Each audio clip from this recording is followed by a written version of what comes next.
안녕하세요. 한 주간도 평안하셨죠? 오늘이 벌써 세 번째 만남이네요.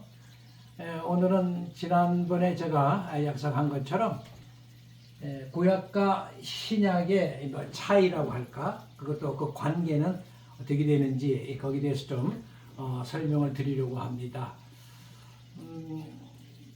먼저 오늘은 성경 말씀을 열어서 좀 찾아보고 시작하도록 하죠. 여러분 성경을 좀 찾으셔서 고린도후서 3장을 좀 찾으시길 바랍니다. 고린도후서 3장 3절에 보면은 이런 말씀이 있어요. 너희는 의로로 말미암아 나타난 그리스도의 편지니 이는 먹으로 쓴 것이 아니요 오직 살아계신 하나님의 영으로 쓴 것이며 또 돌판에 쓴 것이 아니요 오직 육의 마음판에 쓴 것이다. 그렇게 했고요. 그 다음에 6절로 좀 넘어가서요. 그가 또 우리를 새 언약의 일꾼 되기에 만족해 하셨으니 의문으로 하지 아니하고 오직 영으로 함이니 의는 죽은 것이요 영은 살리는 것임이니라. 이런 말씀이 있습니다.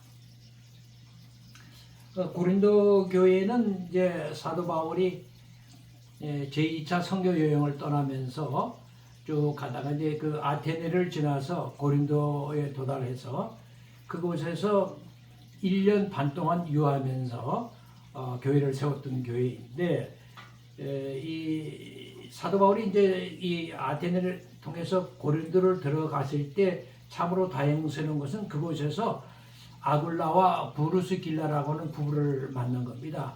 이 두 부부는 원래 로마에서 살았는데 로마에서 유대인들을 다 이렇게 로마에서 내쫓는 그런 일들이 그라우디스 황제 때 있었기 때문에 그때 이제 고린도로 이렇게 넘어와서 이제 살았던 분들인데 이분들을 이렇게 만났고 거기서 또 이렇게 디도라고 하는 좋은 분을 또 만나게 되죠. 이방인이지만은 그래서 그분을 만나게 되면서 더욱더 활기차게 그리스도의 복음을 전할 수 있는 계기가 만들어졌고 그리고 이제 디도라고 하는 그 분의 옆집에는 이 해당장이었습니다. 유대인들이 모이는 해당장이었는데 그 당시에 그 해당장으로 있던 그리스보가라고 하는 해당장이 이분이 예수 그리스도의 복음을 듣고 개종을 한 겁니다.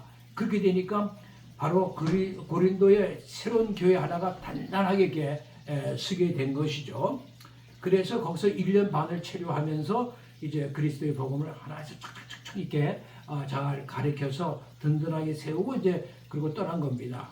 떠나서 나중에 이제 뭐 인편으로 들어보니까 여러 이제 문제거리들의 얘기를 이제 들은 거죠. 특히 이제 여러 문제들이 많았지만 고린도 교회에 말하자면 이 유대인으로서 그리스도교를 개종한 그런 그 말하자면 개종한 그리스도인들이 있었는데 이들이 들어와가지고 바울의 가르침을 잘 이렇게 받들어서 같이 협력해서 선을 이루면 될 텐데 그렇게 하지 아니하고 자꾸 율법의 우월성을 주장하면서 이 바울이 가르친 이것은 잘못됐다 이러면서 바울의 사도성을 이게 자꾸 무시하는 이제 그런 일들을 교회 안에서 일으키게 되니까 이 고린도 교회 교인들 들으면서 기분이 안 좋은 거죠. 그래서 그런 것을 이제 인편으로 이제 듣게 되고 그래서 이 사도 바울이 두 번째 이렇게 편지를 또 보냈어요. 그 보낸 편지를 우리가 이제 그 고린도 전서라고 하는 책입니다. 고린도 전서가 두 번째 고린도 교회에 보낸 편지인데 거기서 사도 바울이 말하자면 다른 사람은 몰라도 고린도 교인들은 자기가 거기 가서 교회를 세우고 가르침 자체를 인정하고 이분이 바로 그리스도께서 보내신 사도라는 사실을 믿고 그렇게 잘 따랐던 그런 교회인데 마치 모든 교회들에서 문제가 있었던 것은 사도 바울의 그 사도직에 대한 문제가 항상 이렇게 제기가 되었을 때 다른 교회가 아니라 고린도 교회가 그분만은 진짜 사도시다. 그리스도께서 보내신 사도가 틀림없다라고 인정한 교회가 고린도 교회입니다. 그런 측면에서 사도 바울은 고린도 교회가 여러 문제는 많았지만 그래도 항상 그 애정과 관심을 가지고 자기가 1년 반 동안 체류를 했기 때문에 그 사랑이 이렇게 그 고린도 교인들의 얼굴을 생각하면 막 사랑이 넘쳐나죠. 그래서 늘 뜨거운 그 관심을 가지고 고린도 교회를 이제 개혁을 하고, 그러고서 이제 또 고린도 후서가 이제 세 번째 이렇게 편지를 보낸 것이 고린도후서, 오늘 읽었던 그 내용 중에 한 곳인데요. 이렇게 고린도 교회가 말하자면 그런 그 거짓 사도들에 의해서 돌판에 새긴 옛 언약의 구약을 강조하는 이런 이제 사람이 있었기 때문에 이 문제를 다루기 위해서, 그래서 바로 지금 돌판에 새긴 옛 언약인 구약과 그 다음에 자기가 늘 그리스도의 복음으로서 고린도 교회 교인들에게 가르쳤던 마음판에 새긴 새 언약인 신약에 대한 얘기를 이렇게 말하자면 논증을 해 나가면서 고린도 교인들이 다시 한번 그리스도의 복음의 그 마음판에 새긴 새 언약의 그 뜨거운 은혜의 역사를 경험할 수 있도록 이제 이렇게 도와주고 있는 거죠. 어쨌든 이 구약과 신약은 그 언약이다라고 하는 측면에서는 아들 성경 전체가 다 하나님의 언약, 약속으로 이렇게 되어져 있는 것이거든요. 성경 전체에서 이제 언약이라는 말이 굉장히 많이 나옵니다. 292번 정도가 이렇게 등장하고, 약속이라는 말도 뭐 67이나 이렇게 등장하는 걸로 알고 있어요. 그러니까 상당히 언약, 약속 이런 단어가 굉장히 많이 등장을 하는데, 하여튼 구약과 성경으로 신약으로 이루어진 성경이라고 하는 것은 언약으로 된 책이라고 하는 것을 우리가 이제 알 수가 있죠. 그래서 이 39권이라고 하는 이 구약은 도대체 무엇을 얘기하는 것이고, 27권에 달하는 이 신약은 무엇을 이렇게 얘기하는 것일까? 도대체 이 둘의 관계는 어떤 것일까 하는 것을 좀 생각해 보죠. 사실 우리는 구약과 신약을 이렇게 떼어놓고는 뭐 이해할 수 없는 거잖아요. 항상 이 둘은 항상 같이 이렇게 우리가 놓고 봐야 하는데, 그것을 우리가 신약과 구약을 이렇게 떼어놓을 수 없다라고 하는 측면은 구약에서부터 신약에 이르기까지 하나의 주제가 쫙 맥을 흐르고 있기 때문에 그렇거든요. 그 주제가 지난번에 제가 말씀드린 것처럼 예수 그리스도다 말이죠. 그러니까 그 예수 그리스도를 중심으로 해서 그분이 지신 그 십자가의 죽으심과 부활하심으로 통하여 완성되어지는 새 하늘과 새 땅이라고 하는 그 하나님의 나라, 이것이 하나의 큰 말하자면 주제의 맥을 가지고 쭉 이렇게 흘러왔기 때문에 구약과 신약은 떨어뜨려서 이해할 수 없다라고 이제 우리가 얘기를 하는 것입니다. 그러면 이 구약은 도대체, 옛 언약은 도대체 무엇을 말하는 것일까라고 하는 거죠. 간단하게 얘기하면 이제 구약은 이제 이런 맥을 가지고 있는 거죠. BC 1500년경에 모세를 보내 가지고 애굽으로 들어가게 해서 애굽에서 속박하고 있는 이스라엘을 이렇게 구출해 내는 장면이 나오죠. 그때 구출해 나와 가지고 시내산 앞에서 모세가 시내산에 올라가서 그 율법에 이것을 조문으로 가지고 두 돌판에 새겨서 가지고 내려옵니다. 그러면서 그들에게 그 한 얘기가 뭐냐면, 이제 여러분 출애굽기 19장을 한번 좀 펼쳐 보시길 바랍니다. 거기 모세가 시내 광야 그 산 앞에 장막을 친 이스라엘 백성들을 향해서 이제 이렇게 약속을 하는 거죠. 그러니까 하나님이 모세를 통해서 이스라엘 백성들에게 이제 언약하고 있는 내용입니다. 거기 이제 5절, 6절을 보면, 세계가 다 내게 속하였나니 너희가 내 말을 잘 듣고 내 언약을 지키면 너희가 열국 중에서 내 소유가 되겠고. 중요한 얘기잖아요. 그 다음에 너희가 내게 대하여 제사장 나라가 되며 거룩한 백성이 되리라. 이런 약속을 지금 하고 있는 겁니다. 그런데 이후에 계속 이스라엘 민족이 이렇게 역사의 과정을 들여다보면 한 번도 이 말씀대로 하나님의 언약을 지켜낸 적이 없어요. 그래서 하나님께서는 한 1000년이라는 기간이 거의 지나서야 그 예레미라고 하는 선지자를 보내가지고 다시 한번 이걸 상기시켜요. 뭐 워낙 그 언약을 지키면 이렇게 해주겠다고 약속을 했지만 지키질 않으니까 다시 한번 이렇게 강조를 해서 이런 말씀을 하세요. 그 예레미야 이제 11장 4절의 말씀인데 거기에 보면 이 언약은 내가 너희 열조를 새풀무 애굽 땅에서 이끌어내던 날에 그들에게 명한 것이라 그러잖아요. 그러니까 아까 우리가 출애굽기 19장 읽었잖아요. 그 언약을 말한단 말이죠.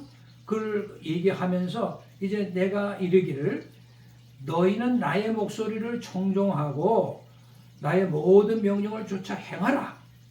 그리하면 너희가 내 백성이 되고 나는 너희 하나님이 되리라. 이렇게 다시 한번 출애굽에서 모세를 통해서 이스라엘 백성에게 언약한 얘기를 다시 한번 상기시켜서 또 강조를 하잖아요. 물론 그렇게 또 강조를 해도 이스라엘 백성들은 하나님과 맺은 그 언약대로 지키지 않았고, 그래서 말라기 선지자를 통하여 이제 끝을 내버리고 구약의 옛 언약을 이제 닫으신 거 아니겠습니까? 자, 그렇다면 이런 가운데 구약의 그 언약을 통해서 이들이 하나님 앞에 제대로 설 수 없음을 알기 때문에 이제 하나님이 새 언약이라는 이런 말하자면 언약을 다시 하게 되는 거죠. 이것은 마음판에 새긴 언약이다라고 하는 것입니다. 그래서 이 언약은 신약이라 그러는 것이고, 그런데 이 신약의 입장에서 이 새 언약의 입장에서 이 구약을 어떻게 보느냐 하는 거죠. 그냥 마치 이것도 내 경전이고 또 경전이가 다 똑같은 위치에 있다 그렇지는 않아요. 그러니까 우리 기독교인들은 마음판에 새긴 새 언약인 신약의 입장에서 구약을 볼 수 있어야 돼요. 해석할 수 있게 되는 것입니다. 그리고 히브리서를 한번 좀 여러분 찾아보시기를 바랍니다. 히브리서 8장입니다. 꼭 이렇게 찾으셔서 여러분들이 이 말씀은 이렇게 노트에다가 이렇게 기록을 좀 해 놓으시면 좋겠어요. 히브리서 8장 7절에서 이렇게 좀 보겠습니다. 저 첫 언약이 무흠하였다면 둘째 것은 요구할 일이 없었으려니와 그러죠? 이게 강조해서 조금 말씀을 드릴게요. 자, 첫 언약이 무흠했더라면 둘째 것은 요구할 일이 없었으려니와. 그 다음에 8절에 넘어가면 그러니까 날이 이르리니 내가 이스라엘 집과 유다 집으로 새 언약을 세우리라. 또 얘기하시면서 9절에 내가 저희 열조들의 손을 잡고 애굽 땅에서 인도해 내던 날에 저희와 세운 언약과 같지 않다라고 또 얘기를 하시고요. 또 10절에 넘어가면 그날 후에 내가 이스라엘 집으로 세울 새 언약은 이것인데 어떤 법이냐면 내 법은 저희 생각에 두고 저희 마음속에 이것을 기록한다는 거죠. 그럴 때 나는 저희 하나님이 되고 저희는 내 백성이 되리라 이렇게 말씀을 하시고, 그리고서 이제 13절로 넘어가시면 새 언약이라고 말씀하셨음에 첫 것은 낡아지게 하는 것이니 낡아지고 새하는 것은 없어져 가는 것이다 라는 말씀입니다. 여러분 분명히 이 말씀을 읽으셨겠죠. 그죠? 그래도 이 말씀이 가지고 있는 깊은 의미를 잘 이해하셨는지는 모르겠어요. 그러니까 이 말씀을 벌써 읽을 때 과거의 옛 언약이라고 하는 것에 뭔가 문제가 있구나는 걸 알 수가 있죠. 그것을 오늘 밝히는 겁니다. 첫 언약이 무흠하였더라면, 흠이 없었더라면 둘째 것, 새 언약이 뭐 필요하겠느냐? 올 필요가 없지요, 새 언약이. 그런데 흠이 있기 때문에 둘째 것이 요구된다라고 하는 거잖아요. 이게 이제 신약 성경에서 구약성을 바라보는 그런 관점이다 말이죠. 자, 7절에서 언약엔 흠이 있다? 또 하나님이 주신 언약인데 어떻게 흠이 있다? 하나님이 뭐 이렇게 잘못 가르치신 건가? 실수하신 건가? 그런 생각을 갖기 쉽지 않습니까? 그런데 그런 의미는 결코 아닙니다. 그러니까 옛 언약이라는 것은 홀로 그 완성품이 될 수 없다라고 하는 거죠. 유대인들은 그 옛 언약인 구약만으로도 홀로 완성품이다라고 생각을 하지만 우리 기독교의 입장에서는 그 옛 언약은 완성품이 아니에요. 그것은 이렇게 우리 신약으로 흘러가는 얘기예요. 신약이라는 이 우물 속으로 흘러 들어와야 돼요. 이런 얘기를 좀 하고 있다고요. 그러니까 옛 언약에 대한 이 인식을 정확하게 좀 하시면 좋죠. 그러니까 옛 언약이라는 것은 결국은 실체가 없는 그림자다라고 하는 의미거든요. 그러니까 홀로 완성품이 될 수 없는 거예요. 신약이 없다면, 예수 그리스도가 없다면 홀로 그 자체가 완성된 실체가 될 수 없다는 거죠. 그러니까 실체를 보여주는 하나의 그림자의 역할을 할 수 있다는 거죠. 그러니까 그림자로서의 옛 언약이 가지고 있는 한계가 있으니까 거기에 흠이 있다라고 보는 입장인 겁니다. 그게 구약 성령 시대의 초기 그리스도인들의 인식이었어요. 지금 우리가 지금 생각하고 있는 게 아니라. 그래서 그들에게 있어서 초대 그리스도인들에게 있어서 때는 그 실제 있은 예수 그리스도를 설명하기 위해서 앞서 나타난 구약이다 이렇게 생각하는 거거든요. 그러니까 구약이라는 자체를 홀로 완성품이 아니라 바로 신약을 예표하는 성격을 가지고 있다. 그러니까 실제를 보여주기는 그림자와 같다라고 하는 거죠. 여러분 예를 들어서 여기 이제 막이 이렇게 쳐 있는데 여기 이렇게 불이 이렇게 이제 피어져 있어요. 이렇게 불이 피어져 있는데 이거 여기서 볼 때 이게 도대체 멀리서 떨어져 있으니까 이게 무엇인지 확실히 모르는 거예요. 이게. 그런데 이게 이제 쫙 역사의 과정에서 쫙 가까이 이렇게 오니까 여기에서 딱 이것이 정확하게 이 모습대로 그대로 딱 그려지는 거예요. 이게 이것이 그림자로 이렇게 숨어 있을 줄 몰랐는데 이것이 결국은 이 실체가 오니까 예수 그리스도라는 실체가 오니까 이 그림자가 실체로 딱 등장해서 나타나는 거잖아요. 그러니까 구약이라는 것은 바로 이 실체에 대한 그림자 역할을 했다. 이런 얘기를 하는 겁니다. 그래서 우리가 이게 돌에 새긴 그 옛 언약이 우리가 이제 이렇게 흠이 있다라고 이제 얘기를 드리는 것이고, 그래서 마음판에 새긴 그런 그 새 언약을 다시 한번 이제 세우겠다는 거죠. 그러니까 모든 구약의 얘기들은 그것이 뭐 역사든지 인물이든지 뭐 예언이든지 다 대신 예수 그리스도를 예표하는 것이고 상징으로 얘기하는 것이다. 이렇게 우리가 구약을 보면 되는 거죠. 그래서 구약은 마음판에 새겼다라고 하는 게 중요해요. 이 돌판에 새긴 것은 크게 중요하지 않다. 그러니까 돌판에 새긴 그런 언약으로서는 계속 백성들이 그 말씀대로 순종하지 아니하고 이제 그들의 마음속으로 딱 들어가야 비로소 변하겠구나 하는 거죠. 그러니까 신약과 구약의 차이는 이것은 돌판에 이렇게 멀리서 보고 지켜라 하는 것이고, 이 신약이라는 것은 그 백성들의 마음판에 그냥 들어가가지고 새겨버리는 거죠. 말씀을 그 마음판에 생각에다가 그냥 심어버리고 기록해버리는 거예요. 마음판에. 그러니까 막 이게 살아나는 거잖아요. 그래서 우리가 과정으로서의 옛 언약인 말하자면 구약은 이 완성으로서의 새 언약인 신약으로 결론 내지 않으면 그 자체로 우리가 흠이 있다라고 얘기해요. 그래서 히브리에서 흠이 있다라고 얘기를 하는 것입니다. 그러니까 옛 언약인 구약의 율법은 그래서 항상 신학적인 입장에서는 정죄하는 법이다라고 얘기를 해요. 그러나 새 언약은 항상 살리는 은혜의 법이다라고 얘기를 하고 있는, 이런 차이를 얘기하고 있는 거죠. 그런 생각을 미리 우리가 고린도후서의 말씀을 통해서 정리를 좀 해놓고,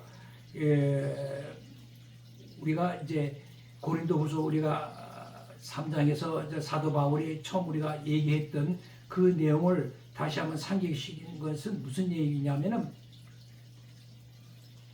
사도 바울이 이제 고린도 교회를 향해서 고린도 교회가 자기를 사도로 인정한 그런 저희 교회고, 그래서 고린도 교회가 여러 가지 문제가 많아도 애정을 계속하고 그런 장문의 편지를 3번씩이나 이렇게 이제 보냈거든요.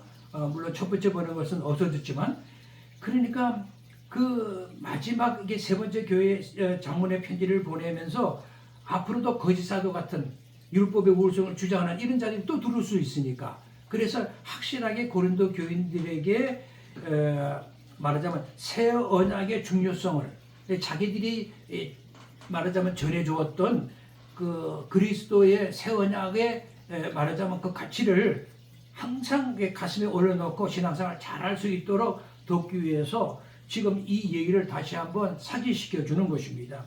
그래서 옛 언약과 거짓 사도라고 하는 이 한쪽에 이 말하자면 그림을 그려놓고, 또 한쪽에는 새 언약인 바로 참 사도로서의 바울이라고 하는 사도의 이불을 딱 등장시켜 놓고서 그렇게 비교를 해가면서 옛 언약은 흠이 있는 거짓이라는 논리를 가지고 성립시켜 설명해 나가는 것입니다.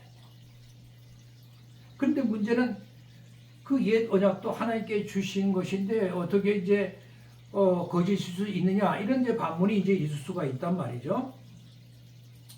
그러니까 이런 얘기죠. 새 언약이 없는 옛 언약은 거짓이다.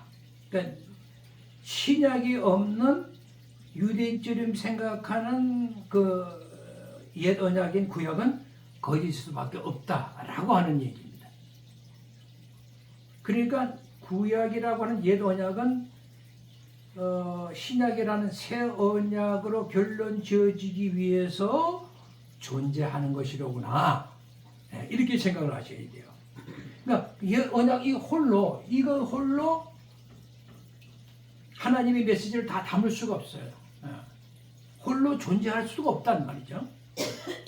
그래서 이 구약에 지난번에도 말씀을 드렸지만, 구약의 그 많은 율법의 문제, 제사의 문제, 하여튼 모든 거기에 나타나 있는 예언의 문제, 모든 것들이 다 그리스도 예수를 향해서 이렇게 설명되어지는 것이고, 예수 그리스도를 잘 하기 위해서 존재하는 것이지 그 구약 자체가 목적으로 주신 것이 아니에요. 그러니까 하나님이 처음에 구약을 주실 때 이것을 목적으로, 이 구약 자체를 목적으로 주신 것이 아니란 말이죠. 마음판에 새긴 새 언약의 신약을 목적으로 먼저 이 얘기를 가지고, 구약의 얘기를 가지고 풀어나가는 것이란 말이에요. 그러니까 우리가 이 구약에만 머물러 있다면 예수 그리스도가 없는 정말 유교적인, 유대교적인 그런 입장에 있다면 그것은 불완전하고 이제 거짓이다, 이렇게 얘기하는 거죠.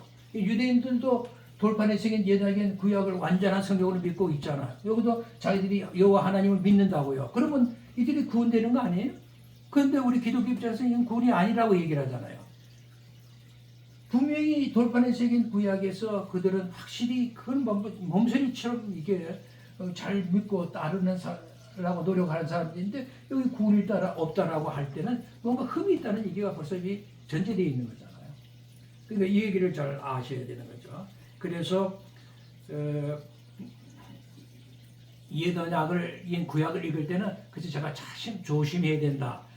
그리스도란 프리즘을 통해서, 신약이란 프리즘을 통해서 그렇게 해서 구약을 찾아 들어가서 해석이 돼가지고 신약 항상 연결되는 그런 메시지가 되어야지, 그렇지 않고 단독적으로 구약도 우리의 경전이니까 들어가서 보면 안 된다라고 얘기를, 이건 또 강조해도 저는 부족함이 없으리라고 생각해요. 정말 계속 강조하고 싶은 얘기란 말이죠. 그래서 나를 청종하고 지키면 내 백성이 되고 너희 하나님의 이 약속이 지켜졌으면 얼마나 좋겠어요. 그러면 아마 이 구약의 얘기로 끝이 났을 거예요. 그들이 쭉 잘 지켰어요, 율법대로. 그러면 이 신약에 이게 올 필요가 없어요. 그렇지 않아요? 예수님이 이 땅에 오실 필요가 없는데 잘 지켜나가니까 율법대로 이렇게 잘 지켜나가면 이거로 끝나는 거죠. 기독교가 생길 필요가 없는 거죠. 그런 측면에서 구약에만 머물러 있다면 그것은 문제가 심각하다. 여전히 자신의 메시아를 기다리는 구약의 입장에서 볼 때 우리 신약에서는 그걸 거짓이라고 이제 얘기하는 것이고, 그래서 사도 바울은 그 율법만을 주장하고 율법의 우월성을 주장하는 자들을 거짓사다라고 이제 이렇게 얘기하는 것이고요. 그래서 사도 바울은 그렇게 거짓사도와 참사도의 차이를 이렇게 놓고 신약과 구약을 이렇게 놓고 비교하면서 참 이게 마음판에 새긴 새 언약인 이 복음을 전하는 참 사도의 말하자면로서의 자신의 그 권위를 드러내면서 고린도 교인들이 신앙생활을 잘할 수 있도록 이런 그 메시지를 이렇게 여러 모양으로 설명하면서 증거를 해낸 것입니다. 그러니까 우리 기독교에서는 모든 것이 예수 그리스도로 결론이 나지 않으면 그냥 안 된다는 거죠.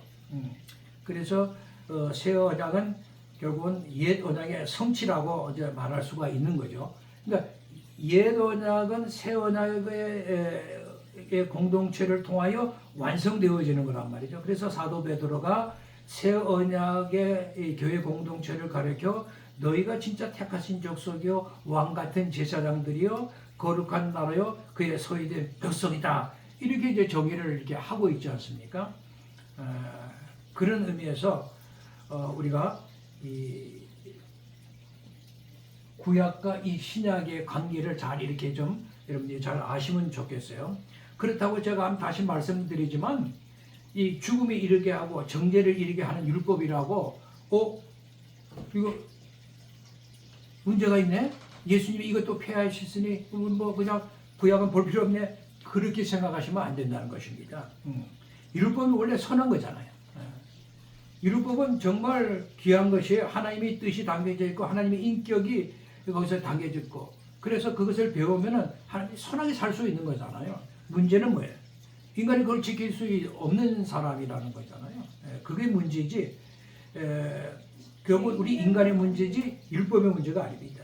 그러므로 그 율법으로 말미암아 율법을 온전히 다 지킬 수 없는 우리 이제 인간들을 향해서 스스로 깨달으는 거죠. 니들이 어떤 존재인가라고 하는 거죠. 그것이 뭐냐면 전적으로 너희는 무능력하고 전적으로 너희는 이렇게 뭐랄까 타락한 존재다. 그런 얘기입니다.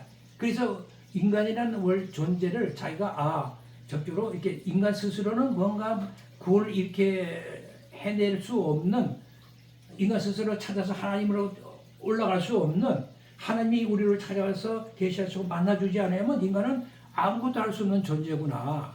그래서 보통 우리 이제 개유주의 신학에서 그래서 우리 인간을 정리할 때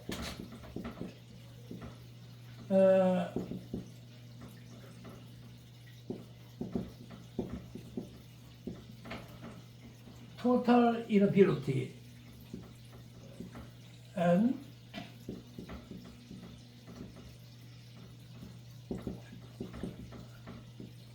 pravity. 그러니까 전적으로 무능력하고 타락했다. 그게 인간의 정체성이라는 거죠. 이걸 잘 깨달아야 우리가 정말 하나님 앞에 바로 설 수가 있어요. 내가 하나님 앞에 섰을 때는 나라는 존재는 내 스스로 뭐가 잘난 게 없어. 첫째로 무능력하고 참으로 이런 타락한 존재로구나 하는 것을 스스로 이제 깨닫게 하는 거죠. 구약이 바로 인간을 너희들이 이런 존재라는 것을 가르쳐줘서 그래서 너희들은 네 스스로는 구원할 수 없으니까 어디로 가야 돼? 이리 가야 돼. 즉 마음판에 새긴 새 언약인 신약으로 가야 돼. 그래서 예수님을 만나야 돼. 이런 얘기라는 거죠. 그러니까 이러한 것을 우리가 생각할 때 신약과 구약은 우리가 이렇게 이제 대조해서 확인할 수는 있어요. 뭐냐면 출애굽기에서 보면은 모세가 시내산에서 이제 그 두 돌판을 받고 율법을 받고 이렇게 내려왔을 때 산 아래 어떤 일이 일어났습니까? 이스라엘들이 뭐 송아지에다가 금을 씌워놓고 그 우상을 만들어서 거기다가 그냥 자기를 구원하라면서 온통 뭐 난리 그냥 춤추고 그걸 숭배하는 그런 장면을 보았잖아요. 그럴 때 그냥 모세가 이 율법의 두 돌판은 어떻게 했어요? 그냥 거들하게 그냥 던지니까 그 자리에서 말하자면 3,000명 가량 정도가 죽어버렸다. 이렇게 출애굽기 32장에 이렇게 기록을 하고 있거든요. 그 모세가 돌비에 새긴 그 십계명을 가지고 그 산에 내려올 때가 언제냐면은 말하자면 오순절 날이었습니다. 그러니까 출애굽을 한 날에서부터 오순절까지가 한 50일 후에 오순절이 오는 건데, 근데 그 그러니까 모세가 율법을 가지고 이렇게 내려와서 그 산 아래 그 말하자면 그 죄인들을 이렇게 만나고 그 율법을 던져보니까 3,000명이 죽었다라고 얘기하죠. 율법은 그렇게 정죄하는 법이고 죽음에 이르게 하는 법이다라고 하는 것을 얘기해 주고 있는 거죠. 그런데 이제 성령님이 오셨어요. 에스겔 선지자를 통해서 새 영을 너희 속에, 내가 새 마음을 너희 속에 주겠다라고 약속하신 그 성령님이, 예수님이 이제 부활 승천하시고 난 다음에 성령님이 오신 거예요. 성령님이 이 땅에 오셔서 그 성령님이 똑같은 죄인을 만나니까, 똑같은 죄인을 만났어요. 그러면 구약시대처럼 죽어야 되는데 거기서 어디에 되어 있습니까? 그 성령의 역사를 들어서 베드로 설교를 들은 그 당시 마음판에 새긴 3,000명이 그리스도 안으로 돌아왔다라고, 새 생명을 얻게 되었다라고 얘기를 한단 말이죠. 이런 차이가 있는 거죠. 그러니까 성경은 정확하게 옛 언약과 이 새 언약을 이렇게 이제 비교해서 설명을 하고 있다. 그러니까 구약의 옛 언약은 죄인들을 만나니까 3,000명이 죽었는데, 신약의 새 언약은 죄인들을 만나니까 3,000명이 구원을 얻었다. 자, 이렇게 비교해서 설명을 하고 있는 것이죠.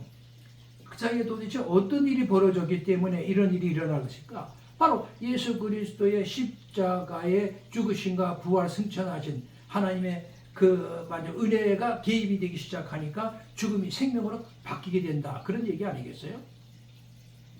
그것이 우리 기독교가 말하는 케르그마다, 복음이다. 그것이 바로 성경이 기록하건 유일한 내용일 수밖에 없다라고 하는 것을 말씀드립니다. 율법으로 말미암아 죽어야 할 죄인들이 그들 스스로는 아무런 변화도 없고 달라진 것도 없고, 그럼에도 불구하고 하나님이 그냥 전적으로 은혜를 베푸셔가지고, 그래서 그들을 새 하늘과 새 땅으로서의 하나님의 나라에서 영원한 삶의 존재로 이렇게 만들어 가시는 것, 그것이 바로 마음판에 새긴 새 언약의 얘기란 말이죠. 그렇게 차이가 있는 거예요. 성경은 이렇게 예수 그리스도를 향해서 창세기부터 쭉 설명되는 것이고, 계시록에서 이렇게 예수 그리스도께서 이제 새 땅을 이루는 얘기로 끝을 내는 거예요. 그러니까 구약이라는 것은 예수님을 설명하기 위한 예수님의 그림자 역할을 했다. 그러니까 구약은 신약으로 가는, 즉 예수님으로 가는 몽학성생의 역할을 했다라는 거죠. 예. 그러므로 그리스도를 찾지 못한 채 구약을 문자 그대로 읽으면서 표피적으로 해석을 하게 되면은 그 구약은 우리 기독교의 입장에서는 경전이 될 수 없다라고 하는 것을 놓치면 안 되겠어요. 자, 예수 그리스도로 결론 지지 않는 구약은 그래서 하나님을 거짓말하는 자로 만드는 것이고, 그러한 율법을 전하는 자들을 성경은 거짓 선지자들이다, 거짓 사도들이다 라고 사도 바울이 오늘 얘기한 것입니다. 그러니까 하나님은 예수 그리스도를 통해서 죽을 수밖에 없는 이 사랑하는 약하신 하나님 백성들을 어떻게 구원하실까, 이제 그런 얘기를 하는 작은 그림이 있고, 또 하나는 예수 그리스도로 말미암아 성취되는 새 하늘과 새 땅으로서의 하나님의 나라의 그 나라가 회복되어지는, 완성되어지는 그 큰 그림을 그려놓은 얘기가 성경의 얘기다라고 말씀드리고 있어요. 그 성경 그거 외에는 얘기하고 있지 않습니다. 그러니까 이제 제가 마지막으로 짧게 한마디만 더 하고 말을 마치겠는데요. 요한복음 6장 32절에서 이렇게 여러분들 보시면 예수님께서 당신이 내가 하늘에서 내려온 참떡이라고 얘기했어요. 그 떡이야말로 생명의 떡이라는 거죠. 근데 이스라엘 백성들이 그 출애굽하던 달에 먹은 떡이 무슨 떡이에요? 유월절 떡이잖아요. 예. 유월절 떡은 아무것도 넣지 않은, 그냥 먹으면 참 맛이 없는, 그냥 순수한 그냥 떡이에요. 아무것도 넣지 않은 그런 떡을 먹었는데, 예수님이 십자가를 지시기 바로 전날 유월절 날이었는데, 그 유월절 날에 제자들과 성만찬을 했잖아요. 그 자신의 몸 떡과 포도주를 가지고 당신의 몸과 피로써 그것을 이렇게 나눴을 때에 당신의 몸이 유월절의 떡임을, 바로 생명의 떡임을 이렇게 증명해 내셨거든요. 그러니까 우리 교회의 지금 신학교회의 강단은 반드시 유월절 떡을 예표하는 생명의 떡이신 예수 그리스도만을 먹이는 강단이 되어야 한다라고 하는 것을 말씀드리고 싶은 거예요. 생명 그 자체이신 예수 그리스도라는 순수한 떡, 그 생명을 떡을 먹이는 강단이 되자. 이것을 저는 우리 한국교회에다가 이렇게 얘기하고 싶은 겁니다. 그러니까 이제는 이 생명의 떡, 예수 그리스도라는 그 생명의 떡에다가 너무 세상 조미료, 세상 양념물을 첨가하지 마시고 그냥 순수한 예수 그리스도의 생명의 떡을 먹이는 강단이 되어서 정말 우리 한국 교회를 다시 한번 살리는 역사가 있으면 좋겠다라고 하는 것을 마지막으로 말씀을 전하면서 오늘의 강의를 마치겠습니다. 대단히 감사합니다. 또 다음 주에 만나 뵙겠습니다. 할렐루야.